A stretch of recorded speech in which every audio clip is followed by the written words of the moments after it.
Soul food is a term that most Black people and families can associate with because it's a popular word in Black culture to describe our traditional foods. So, soul food to me just really means comfort food and, food from the heart, really.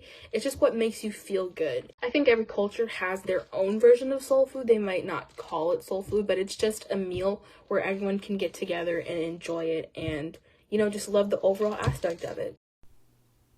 Soul food has an important and rich history in African American culture. It originated in the Deep South, in places like Alabama, Georgia, and Mississippi. During the transatlantic slave trade, African slaves were given really small food rations and the scraps from their slave owners. These rations were of low quality and low nutritional value, but overall, African slaves became accustomed to these eating habits and basically lived and thrived off of them. And now it's deep rooted in our history, and we keep making them to keep the history of struggle but resilience alive. The colonizers essentially took several native crops from Africa, which included rice, in order to feed the slaves that were on the ships. The rice traveled with them, and since they were able to grow it on the plantations, the slaves would have them as a main ingredient to fuel them throughout the long, hard days of labor. The slave masters would leave the unwanted parts of the pig, like the head, the feet, and the intestines, to the slaves. So there's something called chitlins where you cook the small intestines of a pig. There's also pig feet, and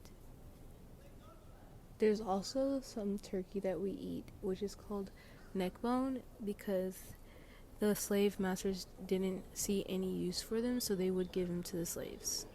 So we would also have turkey neck bone. And the last thing is greens. Greens were basically just, the greener vegetables that were from the fields, and they would be a great source of fuel, and they would fill you up. We have something called collard greens where you cut up greens and you eat them, and they're pretty good, and you also put meat inside of them so it could be tastier.